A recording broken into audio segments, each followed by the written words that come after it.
right, I think we can do a song today because the name of this video is Mail Time, so here's the mail, it never fails, it makes me want to wag my tail. When it comes, I want to yell, Mail! Blue's Clues. Oh, I don't remember it. I know what you do remember. We're going on a trip in our favorite rocket ship, zooming through the skies, little line signs. Climb aboard, get ready to explore. There's so much to find, little line signs. We're starting up the mission, start the countdown. 5, 4, 3, 2, 1. Everyone to rocket, rev it up now. Well, we're not here to sing kids' cartoons. No, we're not here to sing kids' cartoons. We're here to talk about my Dynamite shipment. Actually, it's called Mail Time because I have a Dynamite shipment, plus I have a box of goodies sent to me by Angels 2014. She sent it to me as my birthday present, so thank you so much. I really appreciate it. Also, I'm not sure if Meg is going to be watching this, so I'll send her a tweet later on, but she is doing a photo card trade with me. She's trading my Hongjoong card from the Fever album, the one that's the printed card. She's trading that card with the Uno version, so that's really exciting because that's what I wanted. So I'm really happy to get that trade going, but there's really not anything to see because literally the card just has like a printed word on it, so showing it to you guys it's not exciting, so I won't be showing that on camera. But thank you, Meg, so much. I really appreciate it. But let's start with my Dynamite shipment. For those of you who are wondering what I'm talking about, there was a link for people. Hey, Meg. Guess what we're doing today? I'm showing my Dynamite shipment, but also I told everybody that I got the photo card you sent me. I'm going to send the photo card tomorrow. I'll put it in the mail. I didn't show it on camera because there's really not much to see, but she did send me a very cute sticker, so thank you, girl. This is the envelope that my BTS Dynamite shipment came in, and I found out about this single that you could purchase through Meg. She retweeted it on her Twitter timeline. I'm like, hey, that sounds fun. I like a vinyl. I like a cassette. Bring it on. They really should have sold an 8-track because that would be more authentic to the 70s, but I digress. 8-track. You know, it is what it is. 8-tracks are the most useless musical device in the world. Why? So 8-tracks are cassettes, right? Mm-hmm. But you cannot rewind 8-tracks. That's the reason why they failed. That's the reason why they kept making them. First of all, them shits were big. They were as big as VHS tapes. And they were called 8-tracks because there were 8 different tracks on one piece of tape. So let's say that you want to listen to song number 7 and it was on track number 7. You would push the buttons on the 8-track player to get to track number 7. You'd press play. It would play that song. And if you stopped halfway through that song because you wanted to listen to song number 2, you go to track 2. Song number 2 would be halfway over because it plays all the songs at the same time, but you only can listen to one track at a time. So they're all moving at the same pace, but you're picking which track you're going to listen to. And so by the time you go up to a different track, it's at a totally different point from the beginning of the song. Not only that, you can't rewind 8 tracks. You have to fast forward till you get to the end, and then it replays it from the beginning. So 8 tracks were useless. However, they did pick some other vintage forms of music distribution. So we have a vinyl and a cassette. I opened the vinyl as soon as I got this package because I don't know if you could tell, this is not the kind of envelope that you would see a large vinyl record in. So I was very curious as to like, what does it look like you were doing the paper bag test? Is that what that looks like? Sorry about that. So this is the vinyl that you get. Dynamite. It's tiny whiny. Not only that, but like, I don't know if you can see this on camera. My vinyl is bent because it came in an unpadded envelope. Sandbag USA is the company that sold this. So this is the front of the vinyl.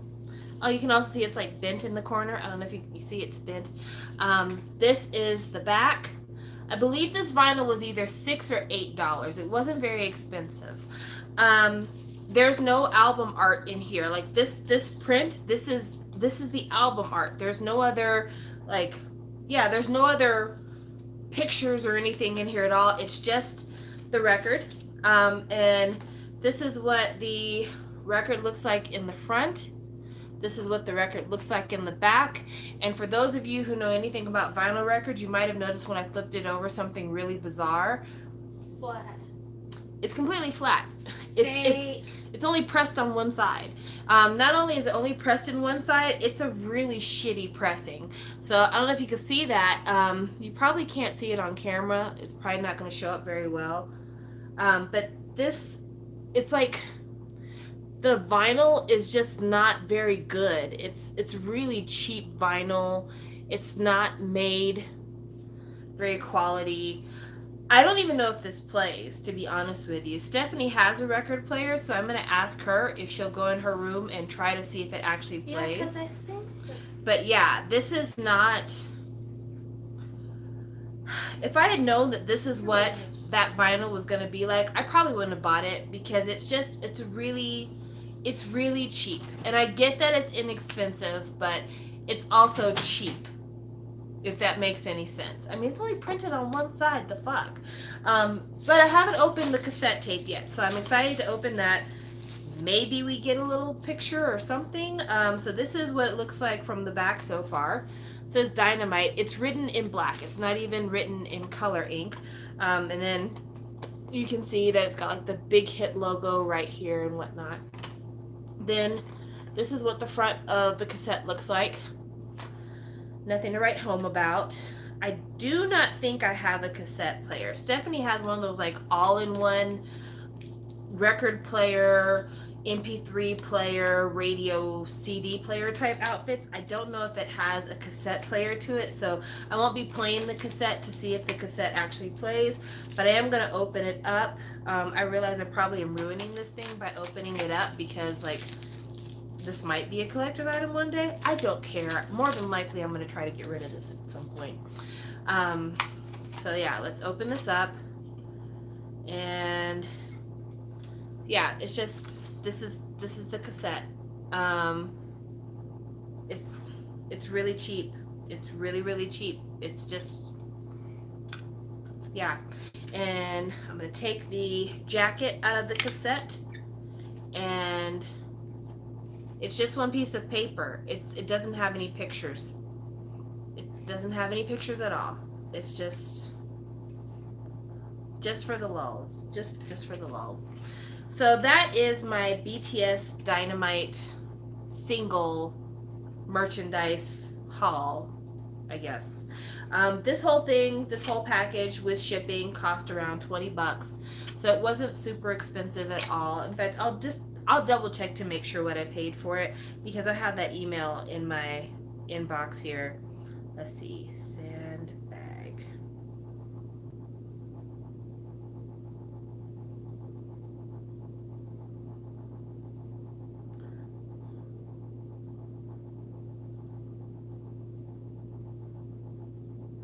Okay, so when I placed my order, the Dynamite cassette tape was $6.98. The Dynamite limited edition 7-inch vinyl was $7.98. I also bought the MP3, which was 69 cents.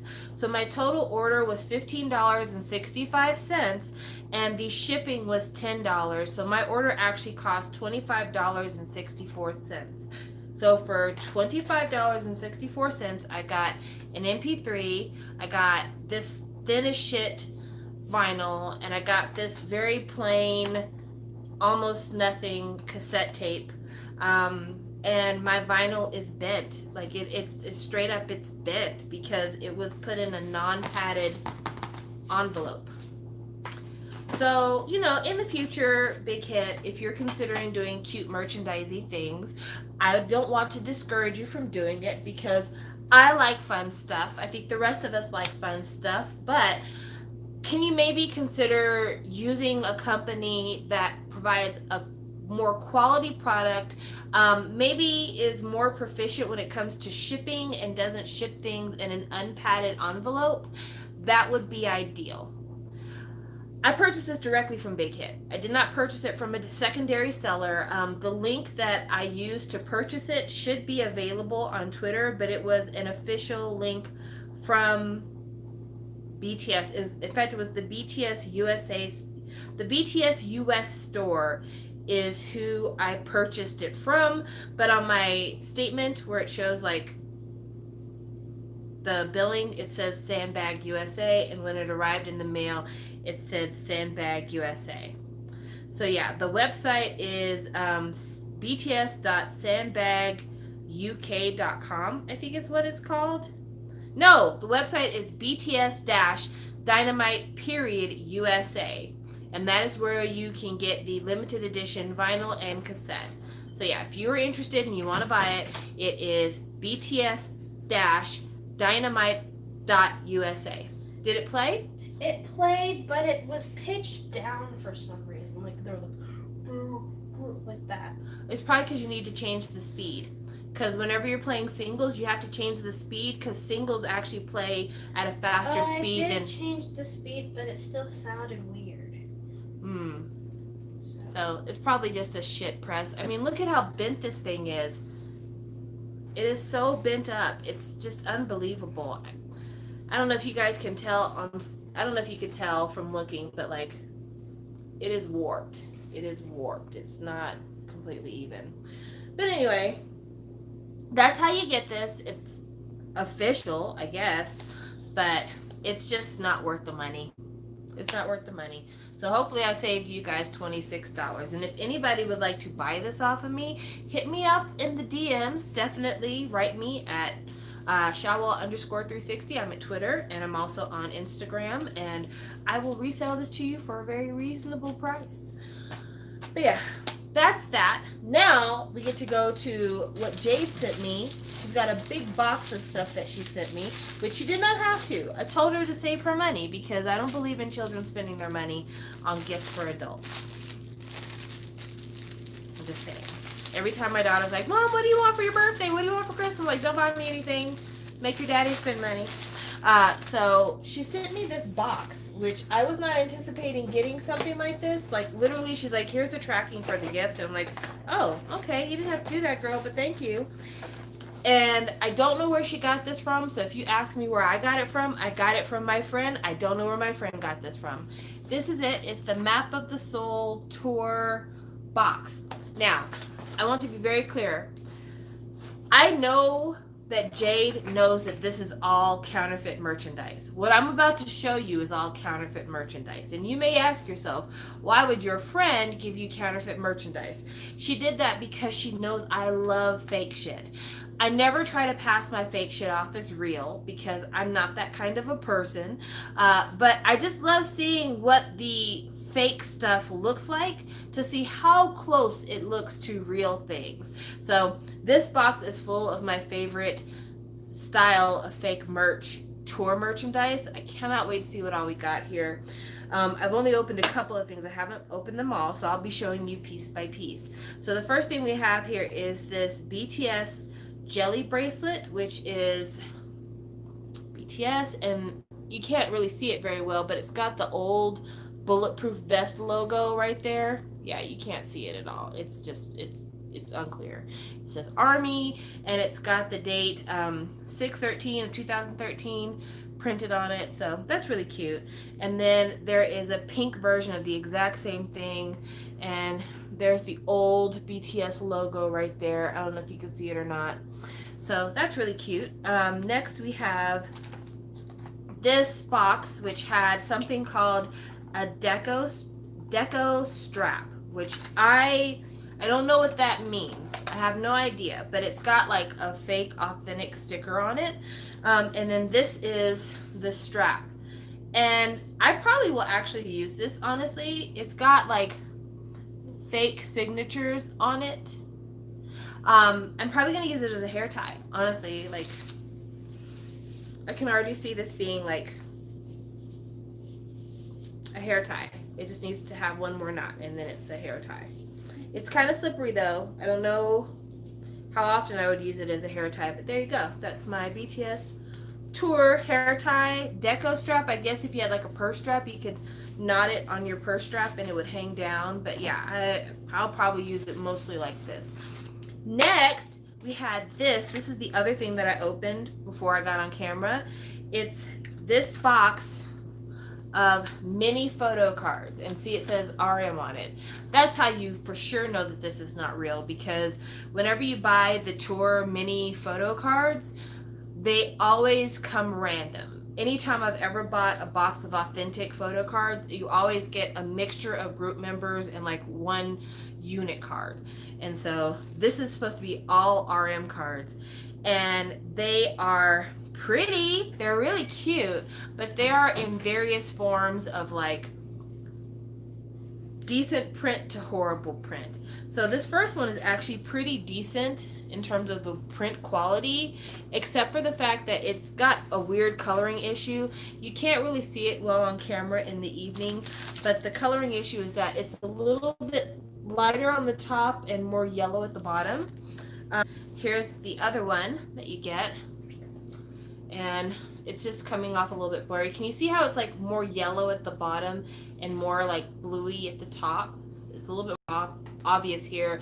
And also his skin is a little bit more orange colored than what you would expect to see on official cards.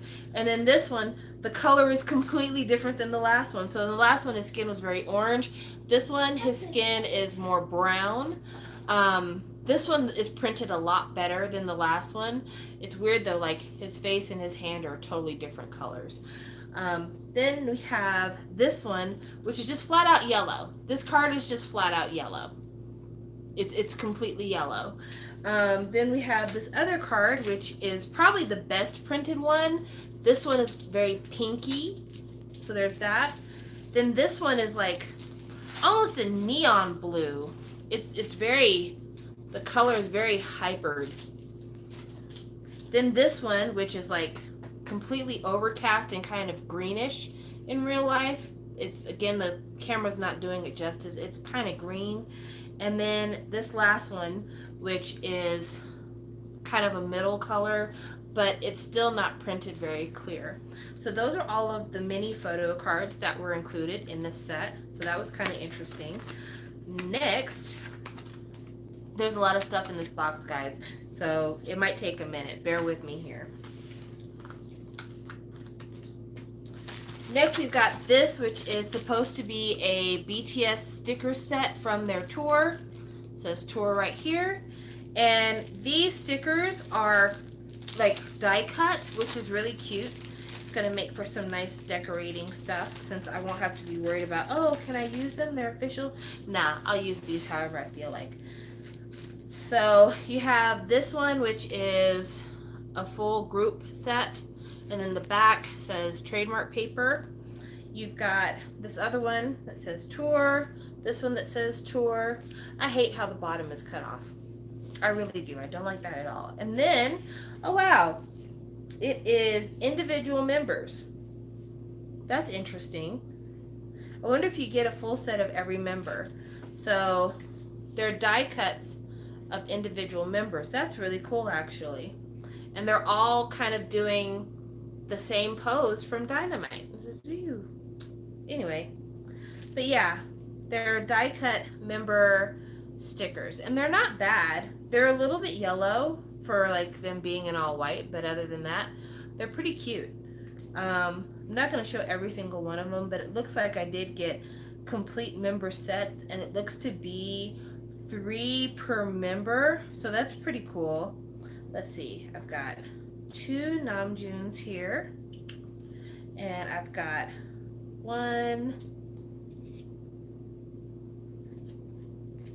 2 Jungkooks already. I can see that there.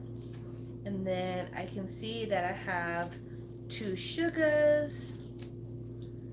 I have 2 Taehyungs. I have 2 Jimins. I have 2 Jens and 2 J-Hopes. Okay, so yeah, you get 2 of each member, so that was cool. This is actually pretty useful. This is something that I could have a lot of fun with because I hate using official stickers. It's my least favorite thing in the world to do because I'm like, once I use it, it's ruined and the set is incomplete and I can never get it back to whole. I just have to buy a whole nother set of stickers. So I sometimes buy stickers, like especially the ones that are shaped like photo cards, but I never use them. I just really don't use them. Then there was this, which is a BTS keychain. It says that it is for the tour, but I don't think that it's... Oh, thank you! I love this shirt too. I don't know if you guys can see what this shirt says. It says "Too many dicks on the dance floor." It's a great shirt. It's from the comedy musical group Flight of the Conchords. If you have HBO Max, you should be able to go back and watch Flight of the Conchords. Really super funny. Another funny comedy rock group, if you like that kind of thing, like silly songs, is Tenacious D. I love Tenacious D. But I got this shirt at the Goodwill, so I'm really happy to have this shirt. It's wonderful. Next we have this, which is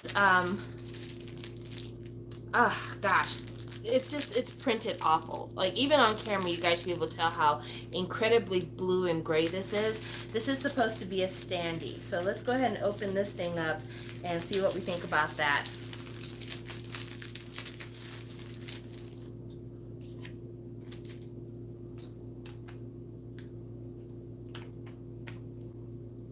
Does this not fit in here?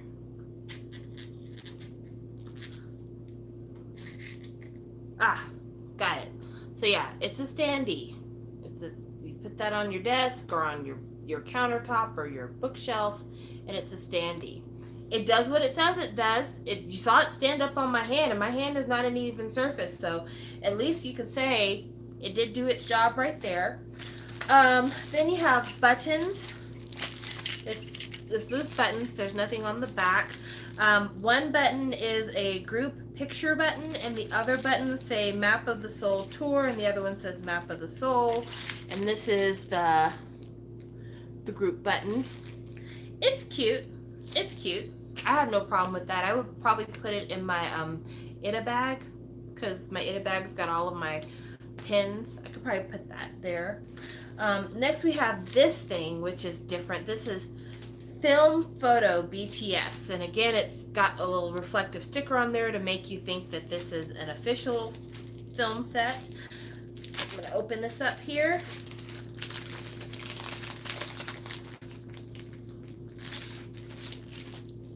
So it comes with two different film sets. One of them is color, one of them is black and white. Now I will say, out of all the things that we've gotten in here that are counterfeit, this is probably my favorite thing. This is actually really, really nice. So I've got a notebook here, and I'm going to go ahead and put it up against the notebook so maybe you guys can see.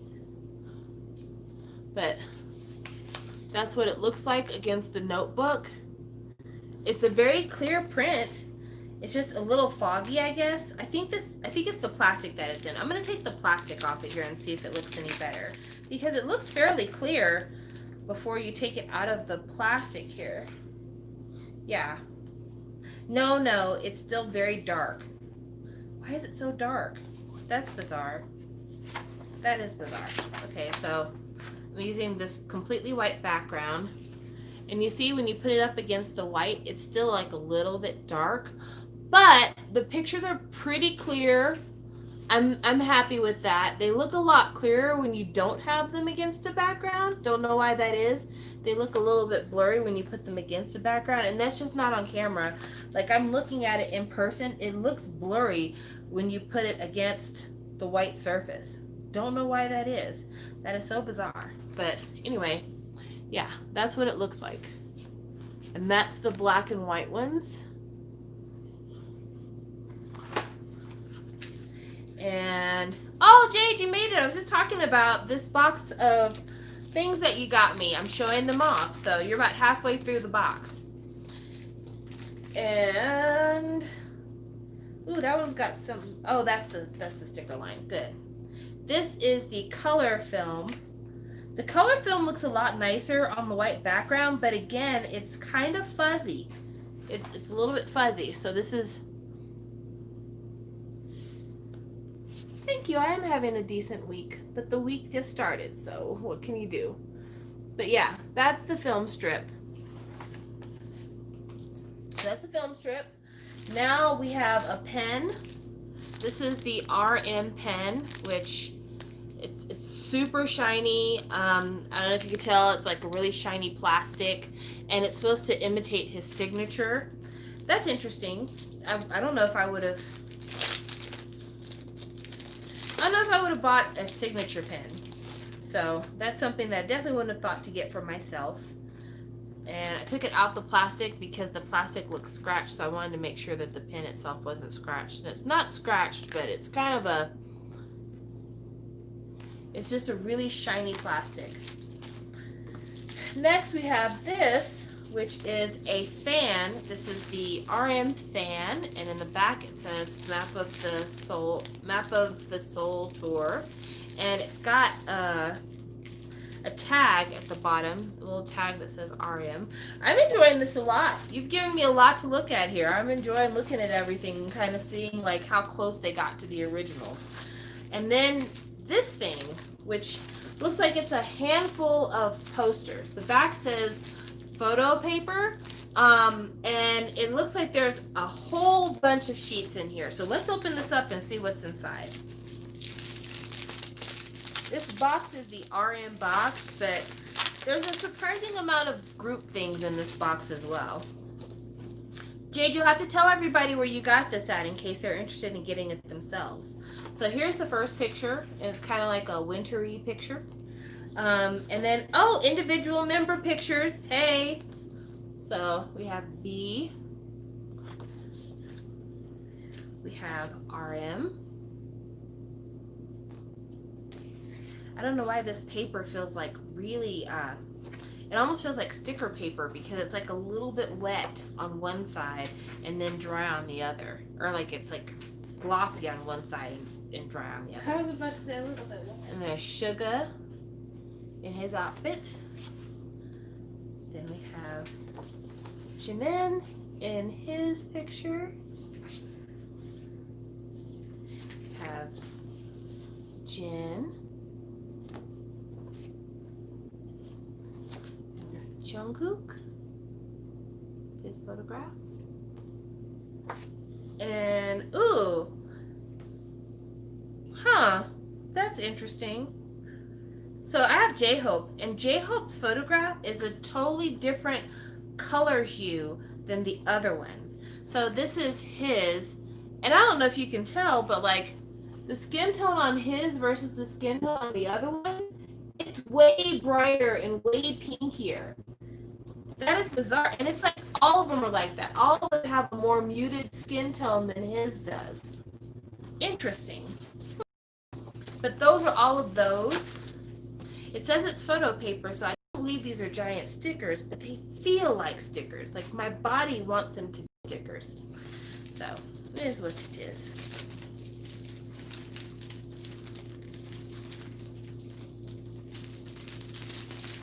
Put this back into its envelope.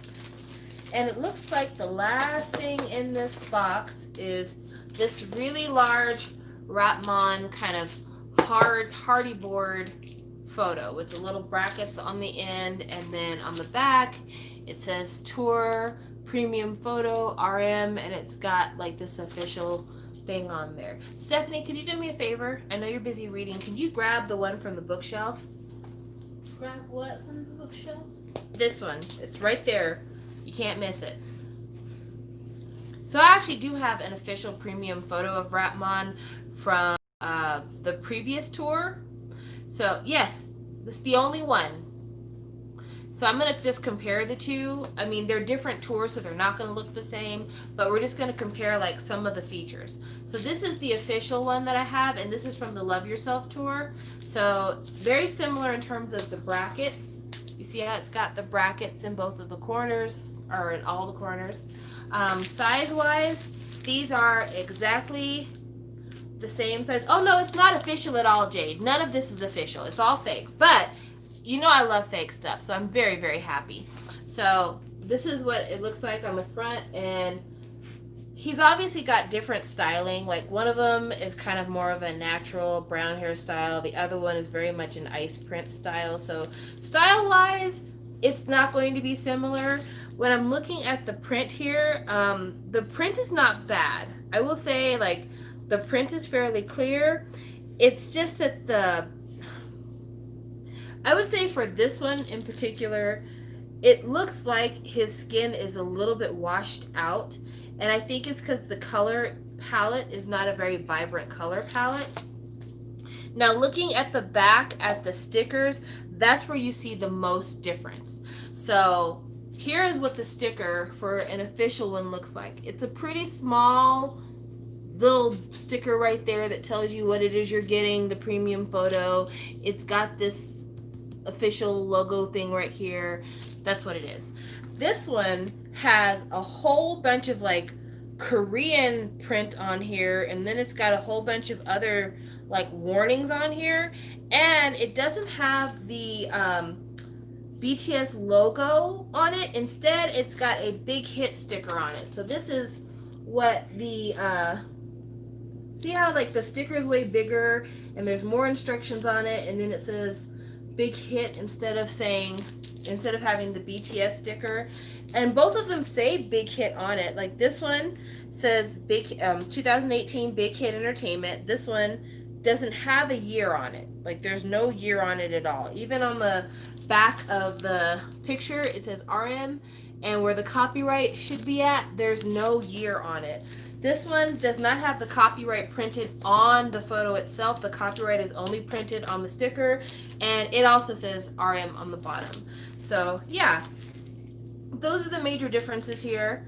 You'll put that back for me, please. Appreciate you. But I mean, Jade, if you really thought this was official, I really hope you didn't pay too much money for it, because if you did, you should tell them to give you your money back. I enjoy it for what it is. I mean, it's Chinese non-originals, and this is the kind of shit I like. So I'm happy. Like, yeah, I'm not disappointed at all. I'm super happy with everything I got, because this is the kind of shit I like. Especially like if you are somebody who's planning on going to a concert. That's the best example for me. If you're the type of person who wants to go to a concert and you have limited funding, you're not going to be able to buy any official merch, and you want to have, you know, little pins and buttons and stickers and stuff like that to decorate yourself with to go to the concert, and you don't want to have to worry about your shit getting damaged, this is the ideal set of things for you to bring with you. Because I can tell you now, I've been to Korean Times Music Festival. I went to go see BTS when they did Love Yourself, the first leg. I have gone to Shiny twice, and I went to go see Super M in DC. And when I went to Super M especially, you would be amazed how much official merchandise gets abandoned in the stands, gets damaged because it gets thrown on the ground, or people try to tuck it under their chair, but there's no room to tuck it under the chair, and stuff just gets ruined.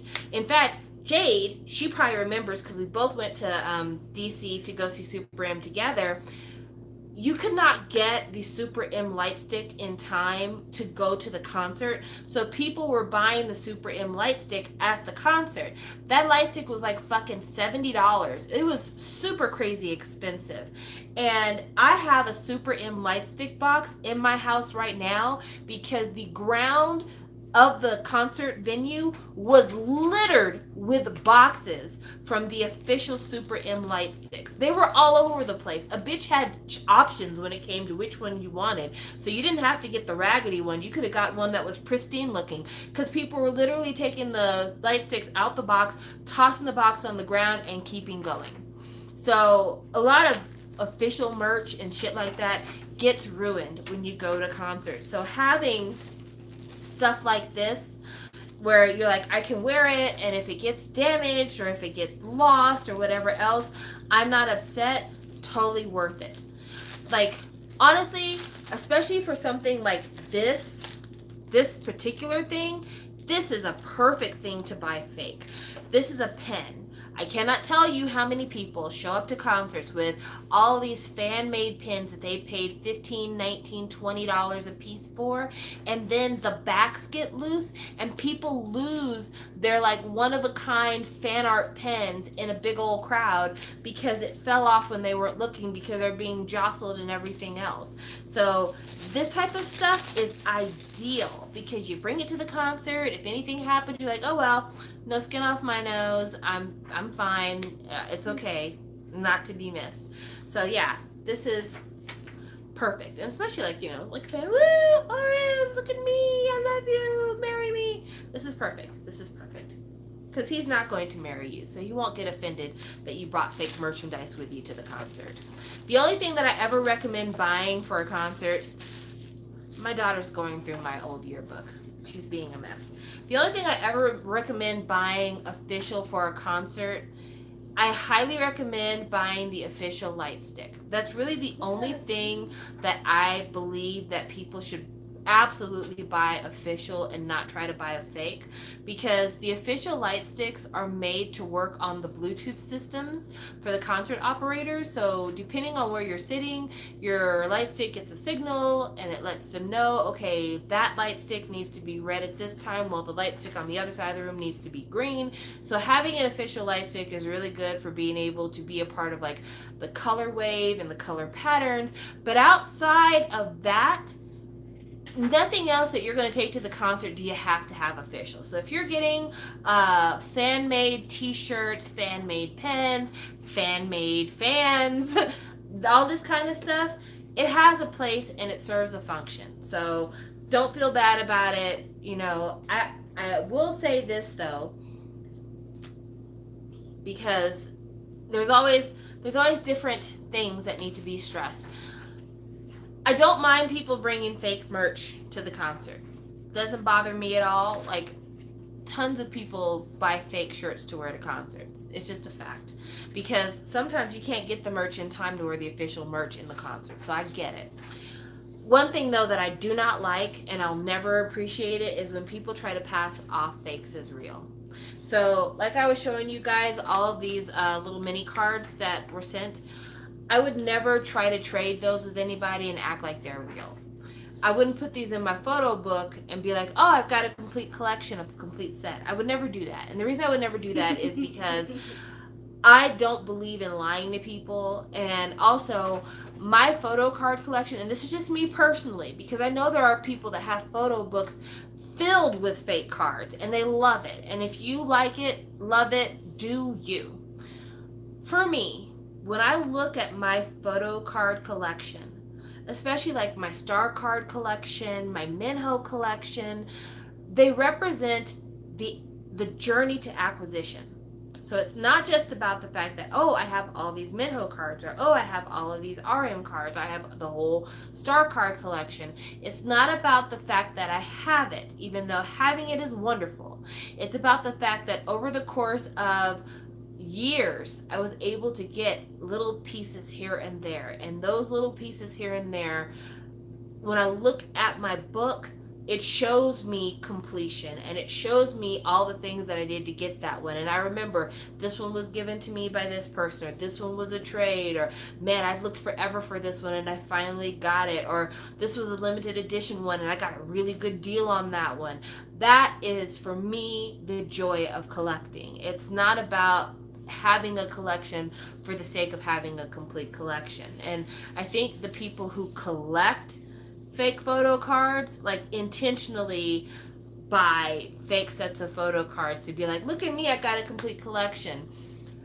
I would love to find out from you why you do that. I'm not trying to dog you, I'm not trying to dismiss you, I'm not trying to say you're bad. I just really like to hear from you, like, what is it about that satisfies you? The only thing I could think, and this is just me, is if you love the pictures. Like, if you love the pictures that come on the photo cards, because usually the pictures that come on most album photo cards are like selfie photos. If you love the selfies and you know you can't afford to pay $10, $10, $15, $20 a piece to get these selfie cards, and this is the only way you could get all of the selfies, then I get that. That I understand. Or even like somebody who collects real photo cards and they're like, I bought the fake ones to be placeholders until I could get the real ones. That I can understand as well. Like, I could totally get somebody like, you know, hey, I am trying to get my entire Red Velvet collection done, and I put these fake ones in here so that I know what I'm looking for. So when I go on eBay, I'll be like, okay, it's this one. Yeah, that's the one I'm missing. I could see that maybe. So those are the only two kind of rationales that I personally understand. But anyone who buys all the fake cards and tries to pass it off as like, look at this completed collection that I've made, it's like, no, that's kind of pathetic, y'all. That's kind of pathetic. So Sasha says, it could be coming from a place of, look at me having more than anybody else, which makes me a more special fan, which is horrible. Ooh. Man, I hope nobody feels like that. Like, you know, photo cards are cool and all, but they're not the end-all be-all of being a fan. I watched a really good video this morning from Rosie ATs, which is not a channel I'm subscribed to. I actually only found out about their channel because they are a group order manager, and they actually won a case from PayPal against MWave, and I had to watch the video to figure out, like, how the hell did you win against MWave? Tell me more about this. So apparently what happened is they had ordered a ton of ITZY albums from MWave and only got like half of their shipment. And when you're a group order manager, you live and die by what kind of shipment you get from the supplier. So like, if I order 50 albums from K-Town for You, and I've promised people that I'm going to have albums for them, I'm going to have photo cards for them, and K-Town for You sends me 20 albums, the amount of problems that could cause as a group order manager are astronomical. First of all, you have to get people to agree that they will cancel their orders and let you give them their money back. You have to hope that nobody opens up a fucking case on you, because that could very well happen. Also, your reputation is trashed, so in the future when you want to do a group order, nobody's going to trust you because you didn't come through with the merch. So I mean, it affects so many things if you're a group order manager, if your supplier fucking cuts out on you. And when we're talking signed albums, people are serious about that shit. Like, people pay extra to be in group orders where signed albums are involved. They're like, okay, normally I'd only pay $20, $25 for this album. I would be willing to pay $30, $40 because this is a signed album. And then for you to be like, so do you mind if we just kind of cancel this because I only got half of the order from MWave? And then for MWave to expect you to eat that shit? The fuck out of here. And so they questioned MWave. And what MWave did, and this is some sneaky shit that everyone needs to be aware of. What MWave did is they placed a large order, and the order was marked as completed by MWave and had a tracking number. Now, because the order was marked completed and there was a tracking order, or tracking number, and the tracking number showed delivered, it would have been very, very difficult for this person to be like, hey, I didn't get my stuff, because MWave could easily go to PayPal and be like, actually, here's the tracking number, here's when we shipped it, here's when it was delivered, they got their shit, this is a lie. Do you know how you get around some stuff like that? Document the entire process. And when I say document the entire process, bitch, I'm not talking about just like put up a video showing you opening the stuff. Before you even get in front of a camera to open the package and show everybody, if you're picking it up from a P.O. box, start your camera rolling so you can show what it looked like in your mailbox, so you can show what it looked like at the post office. If it's being delivered to your house, start taking pictures of it before you ever open it. Take pictures to make it clear this is an unsealed box that I'm looking at here. And then something you need to do, which I'm not going to do it in front of you guys because this is none of your fucking business, so I'm not going to show you all of my information on here. Most of the time when you get a package, like a box, on your shipping label, it says how much your package weighs. Why is that important? Because you can easily dispute whether or not you received 20 albums versus 50 albums by how much the package weighs. If the package weighs 10 pounds and it's supposed to be 50 albums, obviously there's a problem there. Obviously you didn't get all of your stuff. So documentation. That way, when M-Wave says, here's the tracking number, they got their shit, case closed, you're like, actually, here's a photograph of the condition of the box when I got it. As you can see, it's completely sealed up. I haven't opened it yet. Also, here's a picture of the sticker that shows what the weight is. There's no way you could have sent me 50 albums if it only weighed 10 pounds. Obviously, something is missing. There's shipment that's not here. I either need to get my stuff and I need to get it in 2 days, or I need you to run me all of my money back. And not only did Rosie ATs get their money back for the missing albums, they got all their money back. And that's pretty fucking awesome. So definitely respect for group order managers, because there are so many people out here who are looking to take advantage of you. And I have a lot of sympathy for good group order managers. There's some people out there that are shisty and they try to take advantage of people and they're assholes and fuck you. But there are some people who really go out of their way to provide fan goods, to provide albums, try to get people the photo card that they want. And it's a lot of work because it takes a lot of being detail oriented. It takes a lot of coordination. It takes a lot of being able to keep track of things. It's not easy in the slightest. And also, you kind of have to take a chance. Some group order managers, they do their management strictly on the basis of friends and family. And as I've told you guys before, I don't buy shit friends and family unless you were actually legitimately friends and family.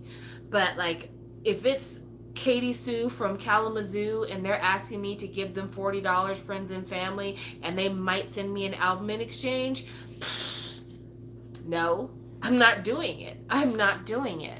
And so a lot of times when group managers first start out, if they're trying to establish their reputation, they will accept goods and services, but they'll make you pay the service fees. Now this is where it gets sticky for them. If they set up a GoFundMe, not a GoFundMe, but if they set up a group order and they're like, I'm selling I'm going to do 30 spaces for people to order the latest Oneness album. And you end up filling up those 30 spaces and they're all goods and services orders. And then you place your order and the person who you place the order with doesn't get you your shit.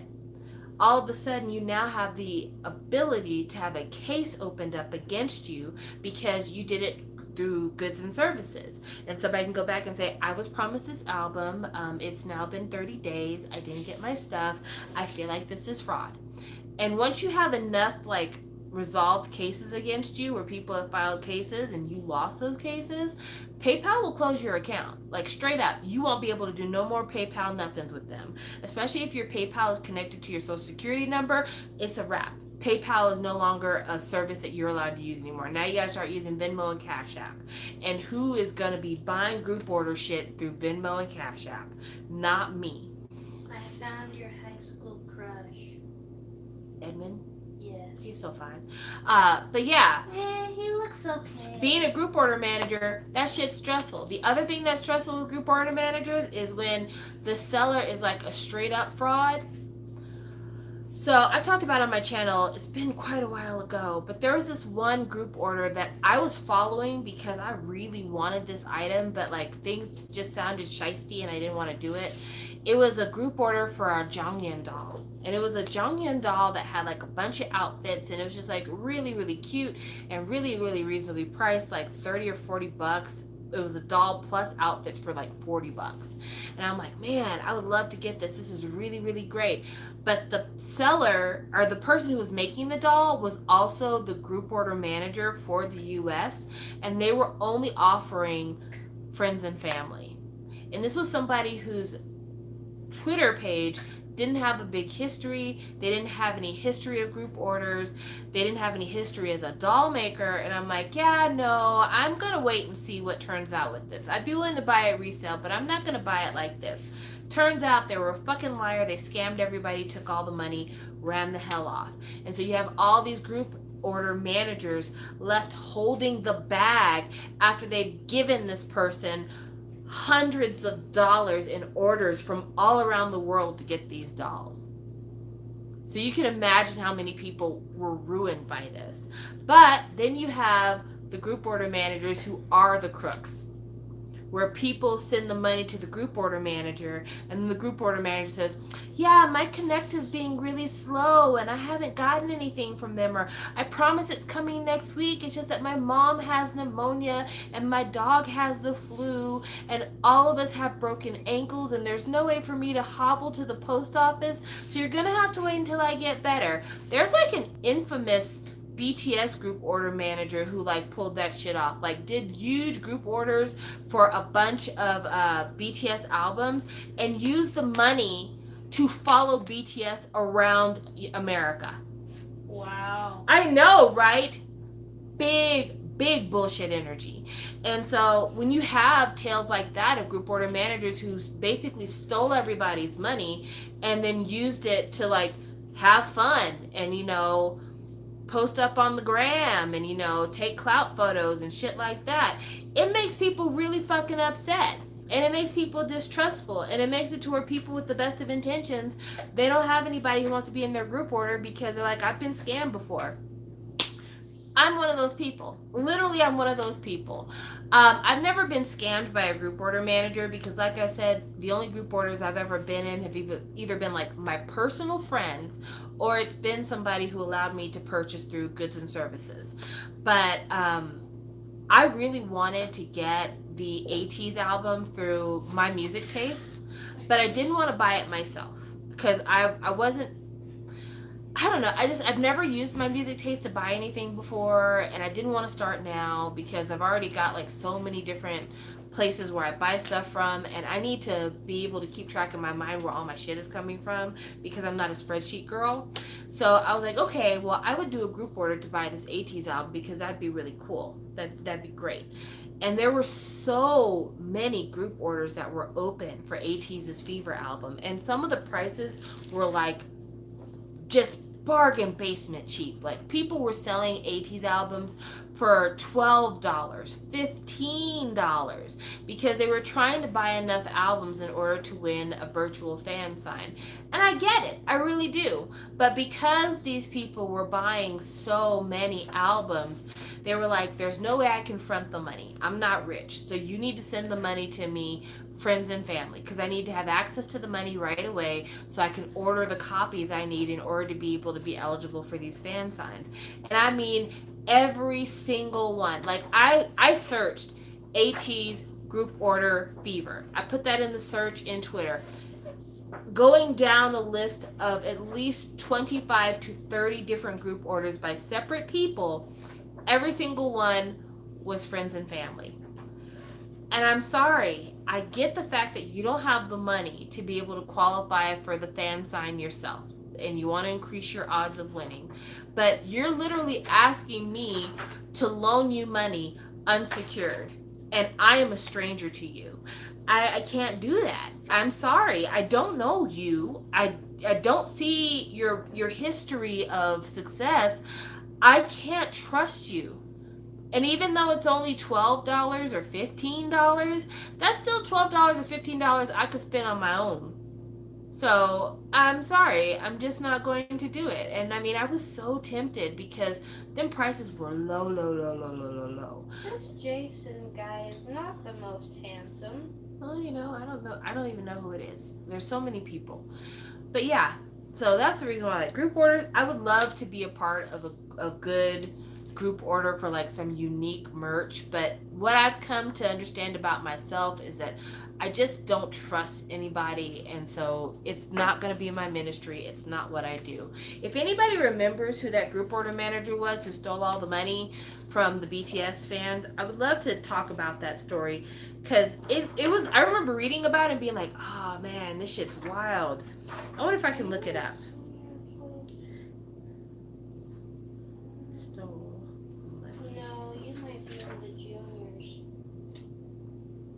Oh wow.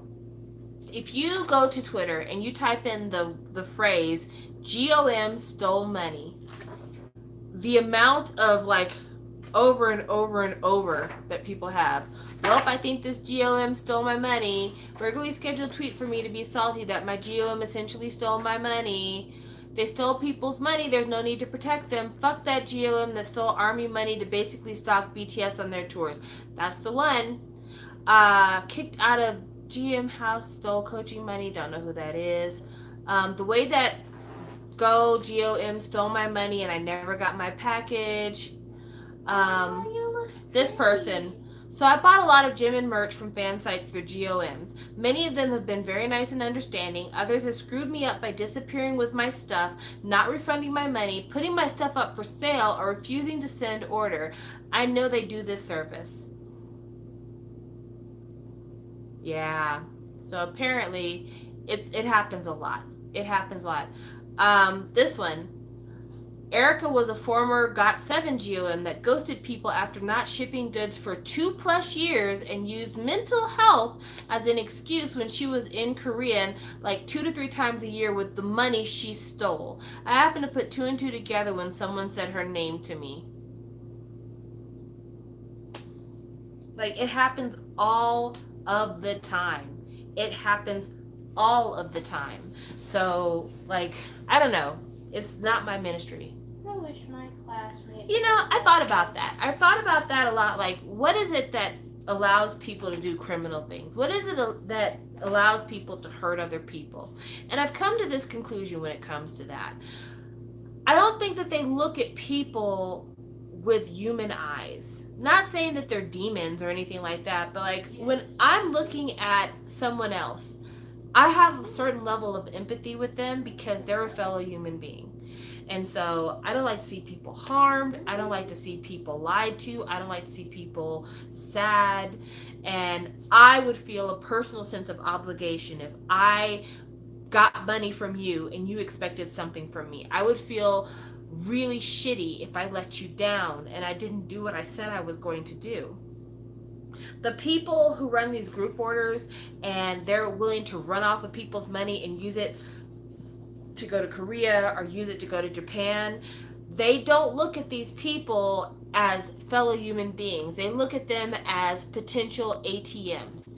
They look at them as a means to an end, a way to get from point A to point B.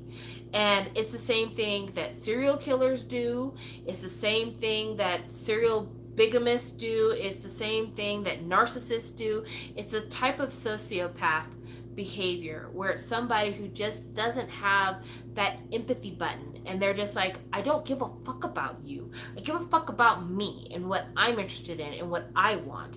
And I only care that you get me what I need to be able to get me to where I want to be and doing what I want to do. And I gives a fuck about anything else. That's also the mindset of Megan Thee Stallion. You know? In a way.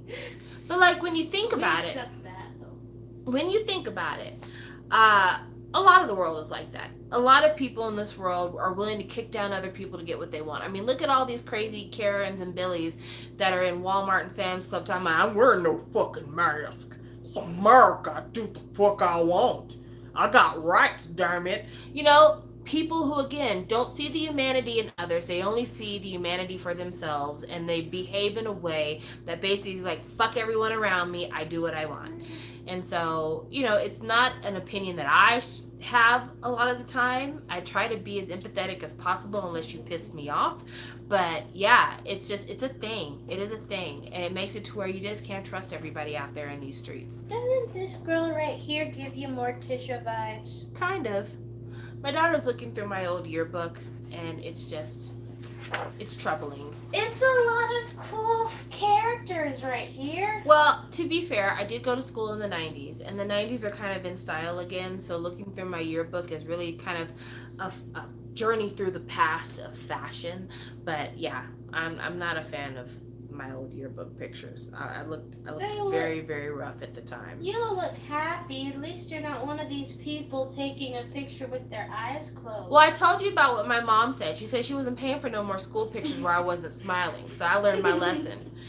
But yeah, that's what goes on. So today I was so happy let me share that little story with you. I went on YouTube to see if I could hear the highlight medley of Only One Of's latest mini project. It's almost like a singles project. It's really only 3 songs, but it's part 2 of their Produced By series, and I bought it. I talked about this on my last live stream. I bought it sight unseen because I heard the teaser from the track produced by Groovy Room, A Song of Ice and Fire, and I'm like, I love this. I love this a lot. And I listened to the highlight medley, and this album sounds great. There's a song produced by Cha Cha Malone. There's a song produced by Groovy Room. I think there's a song produced by Boy Cold. Like, heavy hitters if you're into KRMB. So I'm very, very excited. Like, I'm so excited about this mini that I really am thinking about going back and buying other Only One Of songs. I did not like Angel, and Angel was the song produced by Gray that was on the first part of their Produced By series. Didn't like the song, hated the video, hated the hair. Hated the hair. There's a member of the group, I think his name is Junji, and they have him in these bangs that end at the tip of his nose, and I'm just like, why would you do this? Like, this is such an unrealistic look for anybody to try to go through life with. I mean, his hair is blonde, so maybe it's easier to see through it because it's blonde rather than like a solid sheet of black colored hair, but it's just ridiculous. It's just fucking ridiculous. And from the last live stream that I talked about them on, not the one that I just did, but the one a while back when I was talking about him and his hair, someone said that they're the group that the original art director for Luna left Blockberry for to go over to work for. I feel like that's right, but maybe I'm wrong. Someone correct me in the comments. But yeah, I think that Only One. Just like Junior. I think that their art director is the former art director for Luna, and a bunch of people accused him of stealing like concept work that he had done for Luna and using it for this group, which I don't know. I haven't looked at enough of their shit to see if it feels thematically similar to Luna. I will say this though. If this guy had intended to use this same marketing scheme to work with Luna, I just have to ask, why didn't you do this sooner? Hold on. Pause the record. What? Why is there a picture of Toy Story in 1996? Because the original Toy Story came out forever ago. Really? I thought it came out in like 2002. No, child. It came out way, way before. Sorry, my daughter's asking me about timeline. So this is Junji from Only One Of. This hair. Like, again, how the hell do you see? How's that fun? Why are y'all doing this to this grown-ass man? Like, it makes no sense. That? That's a man in his hair. Is he trying to be like seen? This is the hair that they're making him promote with. Well, like he's having to dance to choreography and sing on stage and do music videos with this hair. Are they going for a scene look? I don't know. I don't know what that's supposed to be because everyone else looks normal as shit. And he's over here looking like fucking Cousin It from the Addams Family. I don't know why they did this to this boy, but it's a terrible look. But anyway, I digress. And like they have him doing this on like live streams too. When they're doing like live streams, they make him comb his hair like this. Why wouldn't they at least let this boy not have to wear the hair when they're doing live streams? Well, this was back when Princess Diana was alive. I know. But yeah, every picture of this poor child, they've got him with his fucking bangs in his face. And y'all could at least let him wear a headband in between stage performances. Let the boy see. You're going to ruin his eyesight. But I digress. Anyway, if he had the same plans for Luna that he's currently putting in place for Only One Of, I wish that he had stayed with Luna a little bit longer, because the producers that he's using for the Produced By series have been nothing but heavy hitters. We're talking Gray, Boy Code, Groovy Room, Cha Cha Malone. I mean, it's all like well-known K-R&B producers. And the music is actually really good. I'm not going to say that like vocally anybody in that group stands out to me. I still don't really care about them as individuals. That sounds really cold-hearted. I'm not trying to be cold-hearted. I'm just saying, like, right now there's nothing about them as members that I'm like, ooh, who's that guy? What's going on here? The only reason why I remember that one kid's name is because, like I said, the cousin It hair, don't like it. But the production is really good. And after listening to the highlight medley, I'm like, let me go back and see if there's anything like further back in the catalog that I like. I listened to their, I guess it's their first project, and the single is called Sage. So good, so good. So like, I really am thinking like maybe me and Only One Up need to get to know each other, because the music is fire. I give a fuck about their appearance. And that's the thing, like, let's have a chat. Let's have a family discussion here. What? I've said it before and I'll say it again. I don't understand the standum around Luna. I think it's just that it caught on. I mean, I get that it's a meme and people like, you know, that's what you get. You should have stan Luna. Or just, you know, like, just as a random non sequitur, be like, hey, stan Luna. Well, I guess now that some people have found the music and maybe some of them liked it, they're just like, I want to stan, actually, this group that I really like. I don't know. Like, okay, so let me tell you about my encounters with Luna. I don't remember anything about the very first song from an individual from Luna. The first song that I remember paying attention to in regard to Luna was a song called I'll Be There. And I remember hearing that song being like, I really like this song because it sounds like New Jack Swing. And I remember sharing it on Google Plus, if that gives you any idea of how long ago this was. Google Plus isn't a thing anymore. I know, that's what I'm saying. This was a while back. So I remember hearing I'll Be There, really liking that song. Not really seeing anything else I liked from Luna, or at least paying attention to them at all, because I didn't understand Luna. I just thought it was these two girls singing this song, and I'm like, oh, if they do anything else, I'll check it out. Didn't know anything about Luna. Then Kim Lip comes out with Eclipse, and all of a sudden everybody is like, who is Luna? What is this Luna concept? What the hell is going on? Wow. And so then people start following, and then Odd Eye Circle comes out, and people are like, oh, these girls, this is nice, this is good. And then more starts coming out, and Chu, her song gets really big, and well, not big in Korea, kind of big with international K-pop fans. And all of a sudden, Stan Luna is a thing. And right after Stan Luna becomes a thing, they release their first album to Universal. Is that all? And there's still people out here who pay wild amounts of money for Luna photo cards, certain first press albums that maybe are harder to get, like the limited ones. I don't think they reprinted the limited ones, so people still pay a lot of money for them. But like, there's this whole fandom around Luna, and as far as I can tell, there's no one in Luna who vocally is like a standout vocal member. There's no one in Luna who, like, when you look at them, you're like, this is the most gorgeous woman walking the face of the earth. There's no one in Luna that when I listen to their music, I'm like, this is really ace production. Like, there's just something super quirky and interesting that I've never heard before here. There's some things that are enjoyable about Luna. I'm not going to act like Luna's just trash. They're not. And they had some very interesting choreography once they got the whole group together. Like, the butterfly choreography is actually really nice.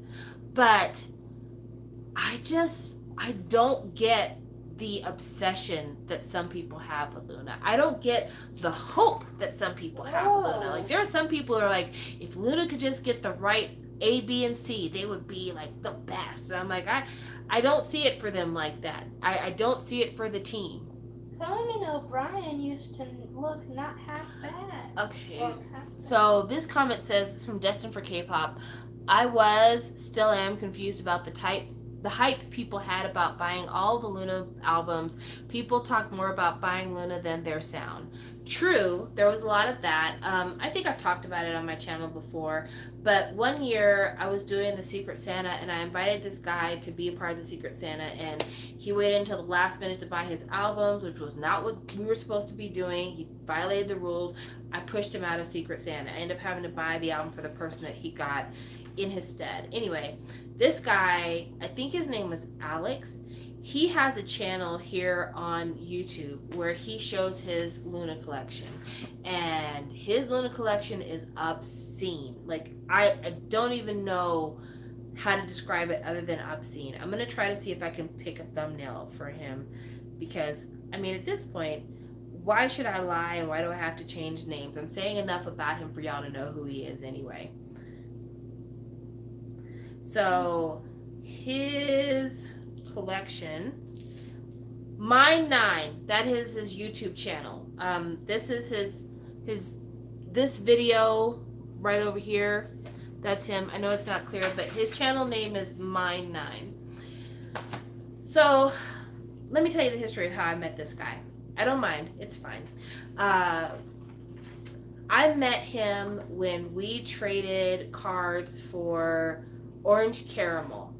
I think I traded a Nana card for a Lizzie or a Rania card. I can't remember because I don't collect Orange Caramel, so it didn't matter to me.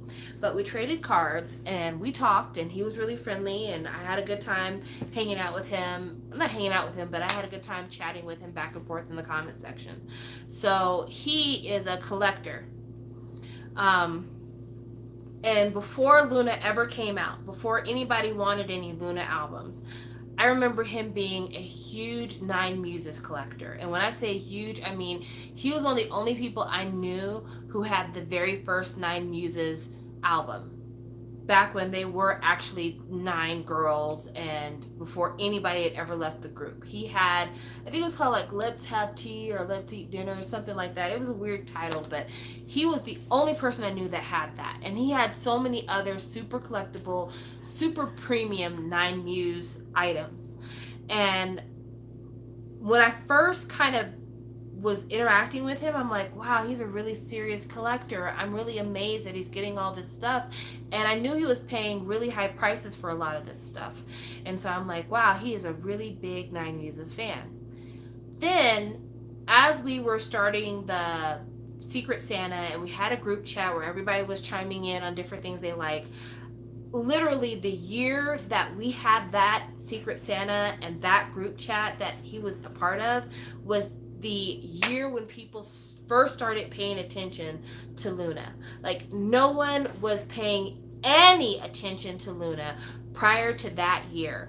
And it was like, I watched it in real time as people started to get obsessed. And I remember one day he came into the chat and he's like, you need to go to Catch Up CD. They're the only place left that has any of the old Luna stuff.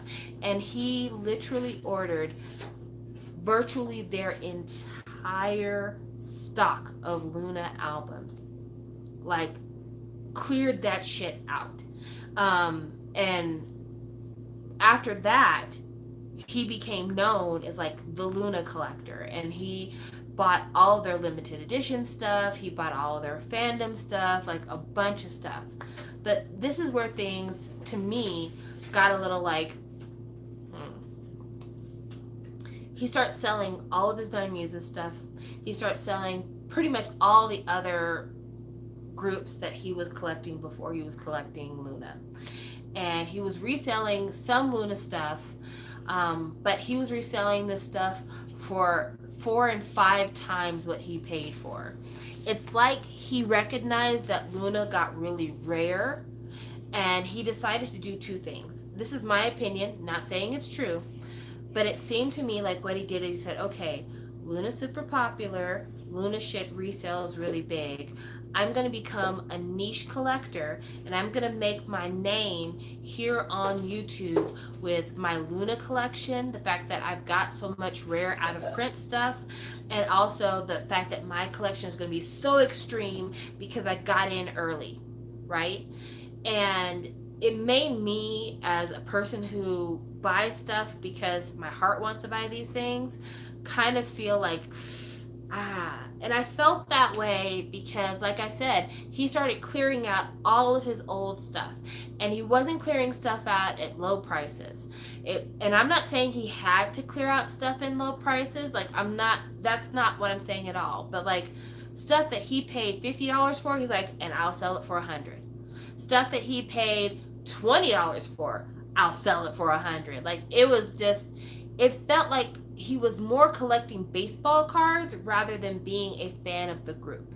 And this is just what it appears like to me. I never had a conversation with him where he said that that's what it is, but that's what it felt like. That's exactly what it felt like to me. And because of that, I don't know, I just kind of like, it put me in a bad place with how I felt about Luna collecting and how I felt about the group, because even watching his early videos about Luna, it did not feel like he was talking about them because, oh, I just think they're such a great group and they're so talented and I love this song.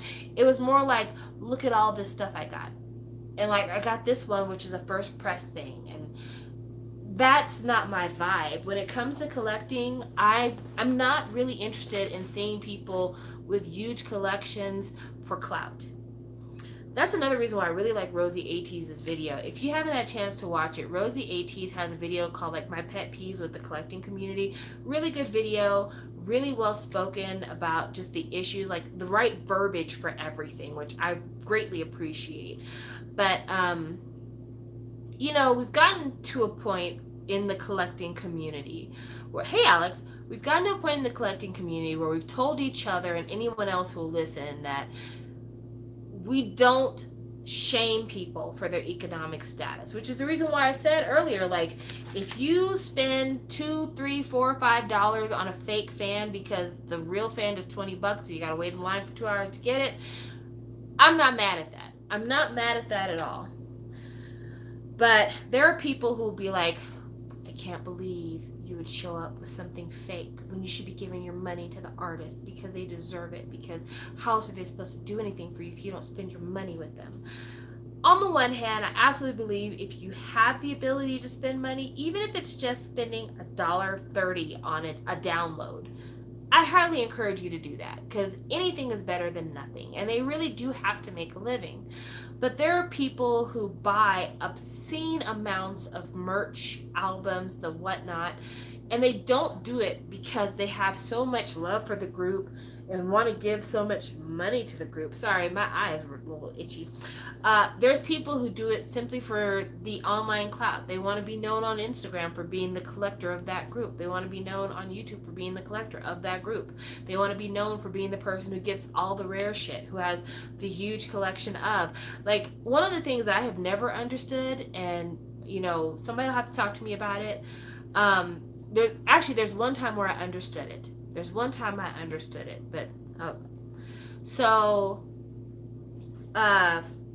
Shit, why can't I think of her name now? I literally talked about her like 2 months ago. Why can't I think of her name? Oh, me oh my. Oh, me oh my. Can't think of her name. Somebody's gonna correct me, and please do correct me, because I'm an old lady and I get memory poots like this.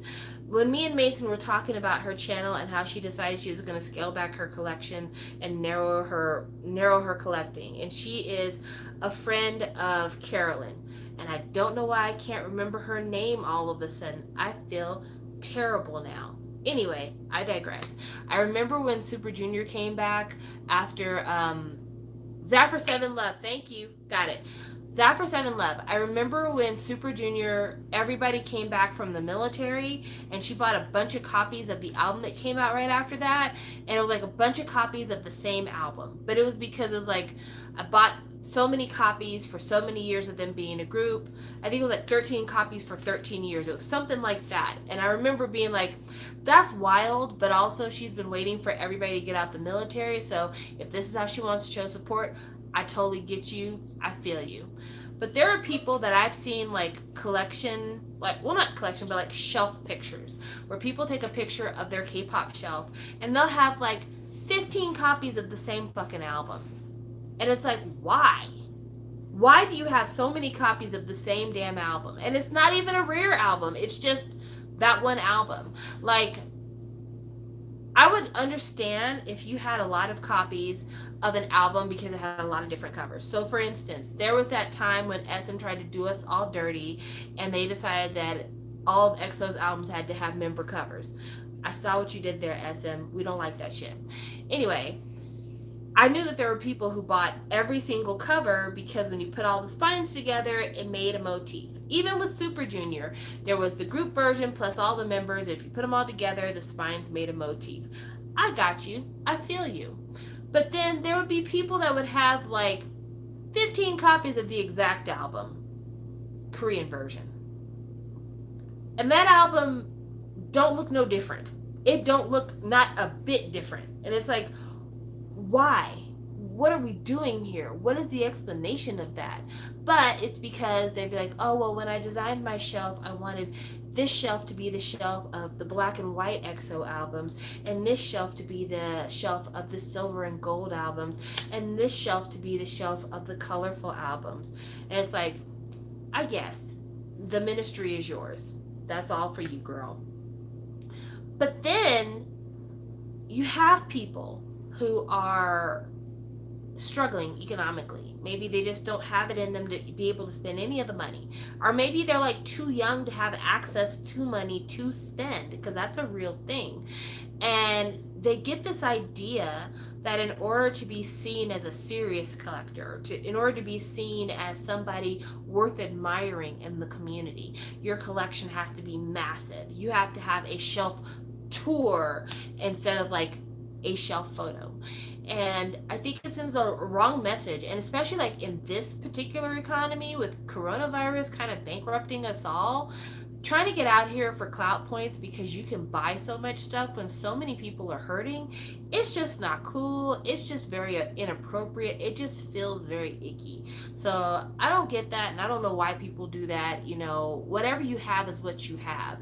And I look at everything I have K-pop wise as a complete blessing to me, because there's a lot of shit I got that I got lucky on. There's a lot of positions I've been in life where I got lucky and I was able to have a little extra money to do some things. And I don't take it for granted. And I've been very candid and I've been very open about the fact that there are a lot of things that I don't do because of the fact that I spent my money on K-pop. And, you know, quiet as it's kept, for those of us who are considering downsizing and not buying as much stuff or getting rid of things to make more room on our shelves, depending on what you were buying 4, 5, 6 years ago, there is no market for it anymore. Like, you know, quiet as it is absolutely kept, there are a lot of people that have huge shelves full of albums, not because they want to, but because they can't rehome them anymore. Like, if you were a huge fan of Romeo back in the day, there's a very limited audience for that. If you were a huge fan of Ajax back in the day, there's a very limited audience for the resale for that stuff. And so, yeah, it's tough, because it's not that I don't like these people. It's just that, you know, I've moved on. Maybe like in terms of I don't listen to that as often, so it's not being really utilized very well on my shelf. Or maybe if you're super unlucky, your idol got involved in some bullshit and all of a sudden you can't sell their stuff if you want to because nobody wants to touch it with a 10-foot pole. Like, I think about Shallow 5, Jazzy. She's a great person and she's got such a kind and sensitive heart, and she bought a whole bunch of stuff from Jung Jin Young before he got caught up with the Kakao Talk. Jung Jun Young. There's so many letters, it's very hard to pronounce, but she bought a lot of stuff from him before the whole Kakao Talk scandal happened. And within a couple of days of everything being announced, she was like, I gotta get rid of his stuff ASAP, right now. I gotta get it the fuck up out of here. And she did. She got rid of his collection because, like I said, she's a girl with a heart of gold, and she's not in the business of supporting anybody who is sexually assaulting and degrading women. That's just not her vibe. But people had merch. People were in the middle of group orders for things. And then this shit happened. And it's like, what do I do now? Who's going to want this? How can I get rid of this? This has no value on the market anymore. And when you're faced with that reality, what do you do? Like, seriously, what do you do? You know, not trying to be a hater, but let's just call a spade a spade. Seungri has not been found guilty of any crimes as we speak. But there has definitely been a pall cast on Seungri based on the revelations of different news items here and there. And so somebody trying to sell a Seungri album in this market, there are people who are like strong VIPs that don't give a damn. A deal is a deal. They're going to get it because they're OT5 and they don't think he did nothing wrong. Get your money now. Get your money now. But if he does get found guilty of any of the things that he's been accused of, any at all, whether it's the tax evasion, whether it's, you know, engaging in prostitution, anything at all, the minute this man is found guilty of any of this stuff, it's a wrap. You're not getting your money. You're not getting your money for this stuff. Because right now, the people who are able to buy these things can justify it by saying he hadn't been found guilty of anything. So, I mean, I'll wait until the court has made their determination. But until then, he wasn't found guilty of anything. Fine. If that's how you want to live your life, I'm not going to tell you otherwise. Do what you need to do. But if you are on the fence and you're wanting to get rid of some of that stuff, sell it now, because you might not be able to sell it in the future. I know there's a lot of people who have certain CNBLUE stuff that they're already kind of on the fence about. I know there's some people that absolutely are like, oh, member copies. The hell, the fuck. And it's just, FT Island has been practically ruined behind this Kakao Talk shit. So, and then there's like Highlight fans. I don't know what they're doing because they got some stuff they probably want to get rid of that's hard to get rid of, because even though Mans wasn't convicted, he kind of voluntarily withdrew, if you know what I'm saying. Like, it's just, a lot of us are stuck with shelves full of stuff that there's just nothing you can do about it. There's nothing you can do about it because there is no market. There's either no market because that group turned out to be a one-hit wonder. There is no market because there was some kind of scandal. Oh, so CNBLUE, I feel like Younghwa, it's hard to push his stuff because he got in so much trouble for the school scandal, because I guess it turned out that like he wasn't actually going to school and he was using school as a way to get out of going to the military. So that's part of the CNBLUE scandal right there. I mean, because like he's the fucking lead singer, you know, what are you gonna do? And then Highlight, the one guy, the rapper from Highlight, I can't pronounce his name because it's like Junhyun, I can't pronounce it. Anyway, he was one of the people who was in the Kakao Talk chat.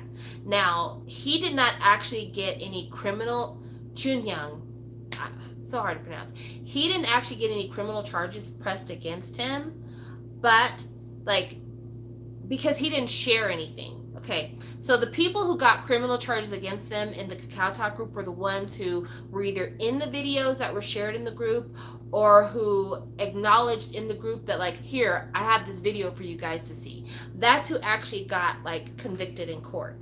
Other members of that group chat saw the videos and may have said like, that woman's ass is fat or something, but they didn't actually share any videos or appear in any videos. And he was one of the people that was in the chat, but he didn't actually appear in a video or seem to have shared a video. And so he withdrew from Highlight after that. And I think he's finished his military service. I don't know. I don't keep up with him anymore. But that was a thing for him, is that he had that, again, that kind of specter of grossness cast across him. So like his solo rap album, I think it's Flower is his solo album. You're not selling that. Ain't nobody buying that. I'm so sorry for you, but nobody's buying that. I'm just going to make sure. I don't want to be lying to you guys. So I'm just going to check something real quick to make sure my memory is serving me.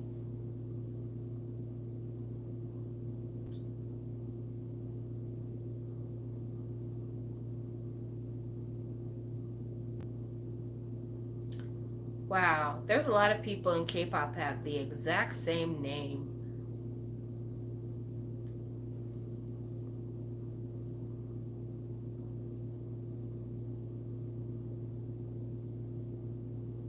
Okay, so I'm going to read this article because, again, I just want to make sure I'm telling the truth. I don't want to be lying about anything. Okay, Yang Junyoung has announced his departure from Highlight. On March 14th, he took to his Instagram to apologize and explain the situation regarding the one-on-one chat he had with Jung Junyoung in 2015. Read his full letter below. First of all, I sincerely apologize to the members and all the fans who must have had a difficult time because of me for the past few days. When I received a call from my agency to confirm the validity of the news right after the SBS 8 o'clock news aired on March 11th, I did not understand the point of the issue clearly and only said that I was not in the chat room. As a result, the agency took my side and said in the official statement that the reports are false, but this was information relayed inaccurately by me. The reason I said the chat was from 2016 while talking with the agency to release an official statement is that I no longer have the chat records with Jung Junyoung in my Kakao Talk, so I was not able to check the date accurately. I also apologize for causing further confusion due to this. In the Kakao Talk messages with Jung Junyoung from late 2015, reported by the news, we drank the night before and went home, and I asked him how he was doing the next day. Jung Junyoung told me that he got caught after sending illegal video footage to someone.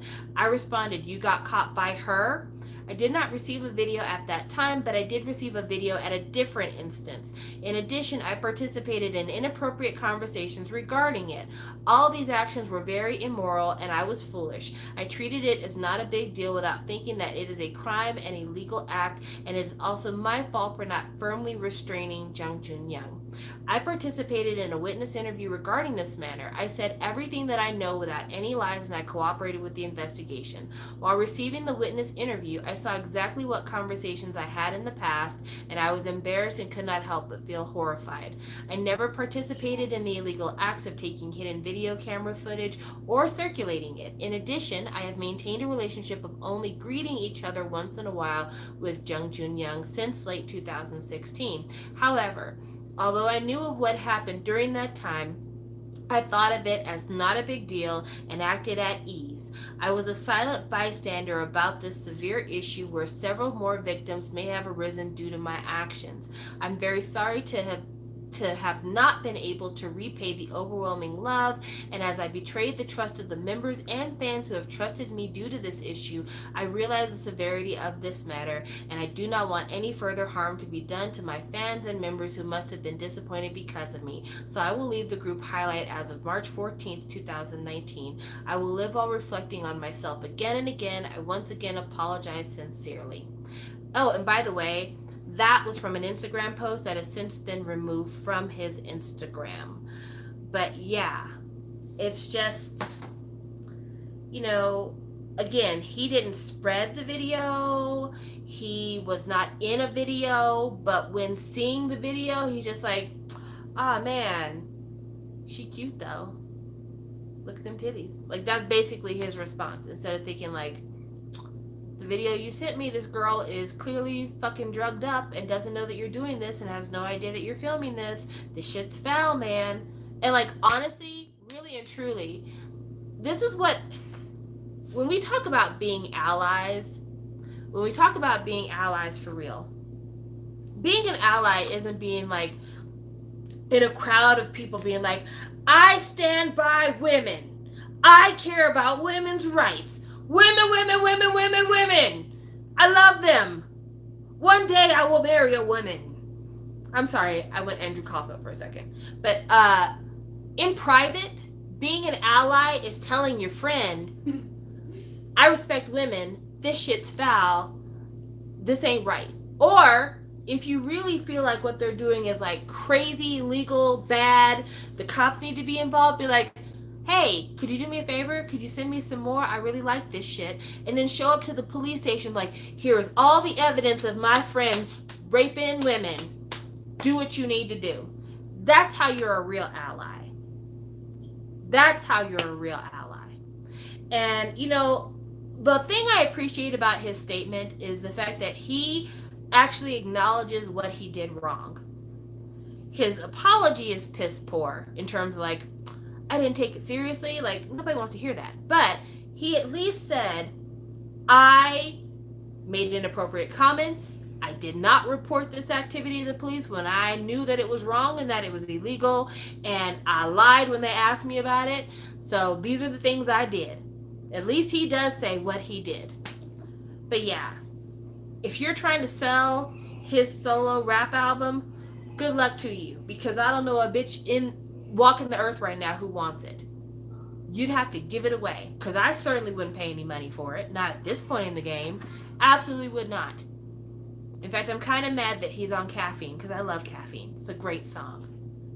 You bad for me, so bad for me. Oh, girl, you like a caffeine. And also, like, all the Cube albums are, like, rarer now. Because, like, Cube's not reprinting the Beast stuff. What a absolute dumbass. What a dumbass. What a boob. What a dummy. I'm just saying, like, what a dummy. You shouldn't have done that. You should... Aren't there burbs? Burbs? Burbs? Aren't there burbs? Aren't there birds that are called boobs? I think there are booby birds. I think there might be booby birds. Which, why are they called that? Why are they called I don't know. Same thing with booby traps. I don't know. Maybe that's why the burbs are boobies and it's booby traps. The traps are used to capture boobies. So, let's see.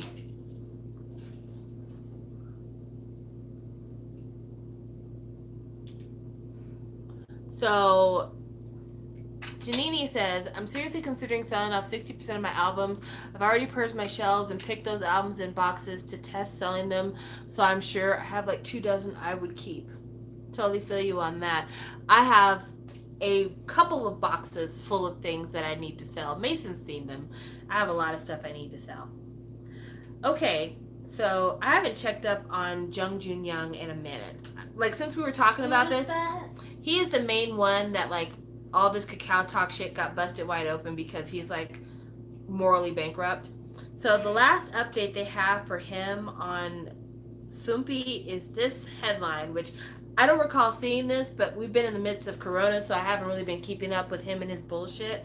May 15th, 2020, Jung Jun Young's lawyer explains why they're taking his case to the Supreme Court. Of Korea? On May 14th, Jung Jun Young's lawyer gave an interview with Seiji Ilbo, in which he explained why Jung Jun Young's case is being taken to the Supreme Court. In November of 2019, Jung Jun Young received a 6-year prison sentence for charges including aggravated rape, refers to rape that involves 2 or more perpetrators.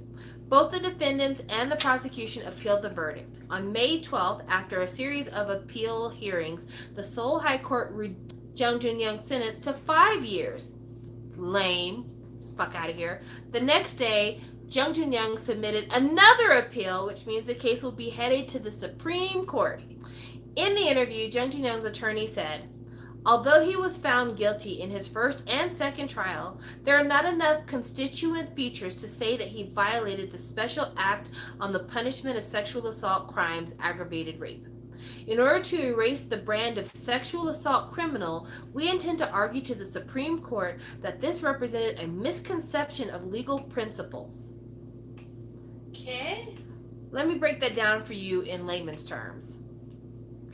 They're trying to keep him from being labeled as a sex offender for the rest of his life. Bruh. So they're saying that what he did was an aggravated rape, that it was something else, and therefore his sentence should be vacated because it doesn't fall under the definition of aggravated rape, or the definition of aggravated rape is too broad, and what he's doing only slightly falls under that definition if you look at it from a broad way rather than a specialized way. They're not even saying, his attorney is not even saying he didn't do that shit. His attorney is saying he did that shit, but he shouldn't have been charged for that shit the way he was charged.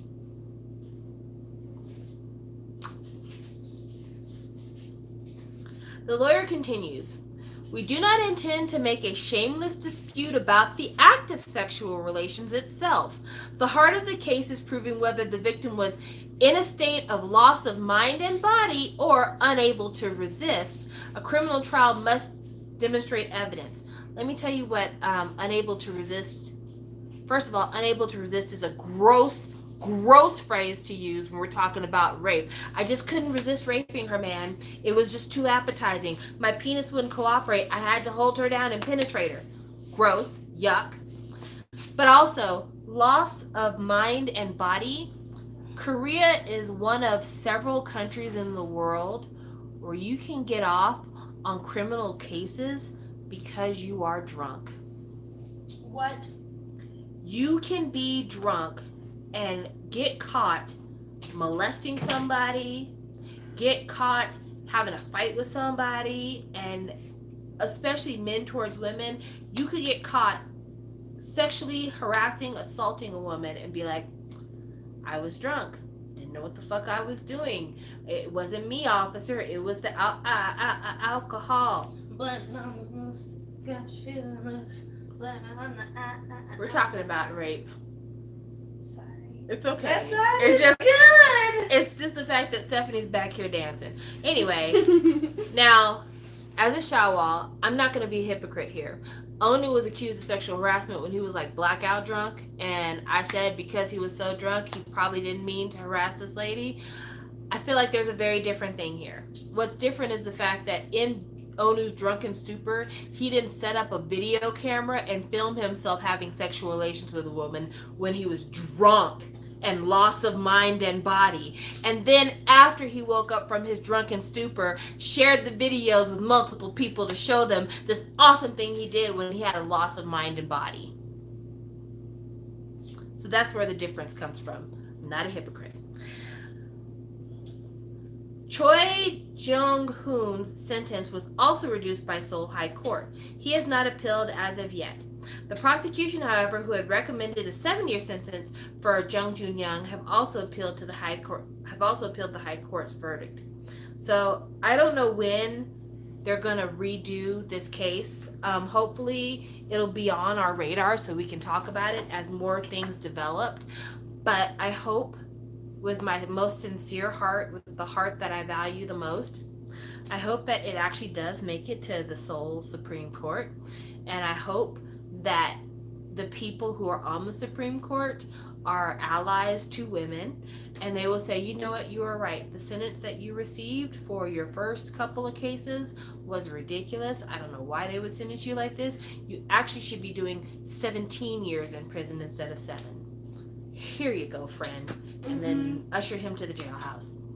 Because if he goes to the Supreme Court and he gets away and gets his sentence vacated, understand the implications of that. Because this is not something that's just going to affect him. This is going to set a precedent for everybody else who's being put in on these charges.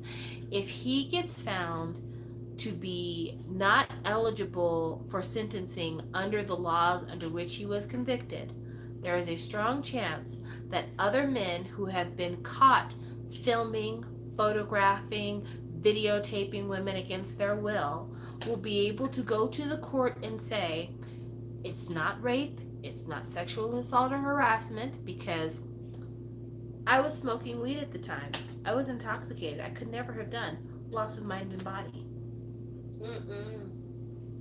Precedents set like this are fucking disgusting. So I really and truly hope that it goes to the Supreme Court and the Supreme Court will wake the fuck up and they'll be like, you know what?